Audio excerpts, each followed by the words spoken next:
Mga lods, naglagay na kami concrete tubo, concrete pipe. Ayan, mga cooperated, ganun niya, yun kumbaga ano na yun, tawag dito, diretso na, wala nang paligoy-ligoy.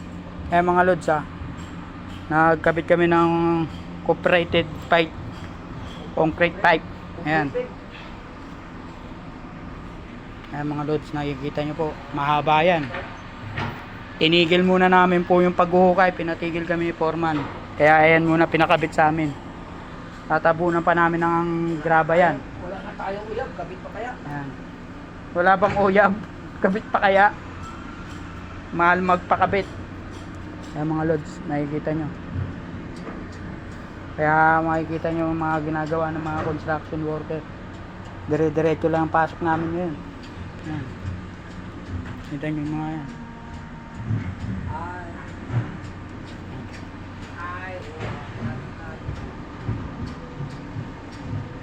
Siya nagkakabit ng tela para lagyan namin ng lupa, agisa namin ng lupa yan.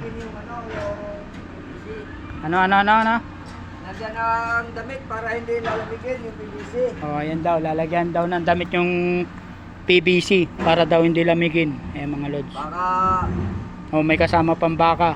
Baka? baka kabagin. Baka kabagin daw mga lods. Ayan mga construction worker. Ganito po kami. Ayan. Isang araw na namin.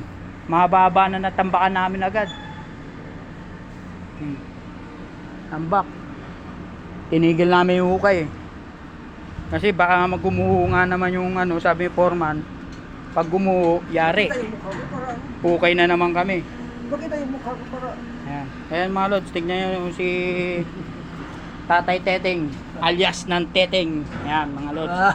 Ayan po ang mano namin kasi hindi pumasok yung baluloy namin. Ayan mga lods tinigil muna namin yung hukay. Pero konti na lang babawasin, baka bukas tapos na namin yan. Konti na lang yan Kaya mga lods, ganito mga construction worker, tulong-tulong basta't sama-sama po kami. Boss Rico mapagmalang po, maraming po salamat sa mga nagla-like, nagpa-follow, nag-share sa akin. Salamat po lagi. God bless po sa lahat. Salamat din po sa OFW na nagbibigay ng star sa akin. Mga kapwa ko construction worker, salamat po. God bless po. Boss Rico mapagmahal.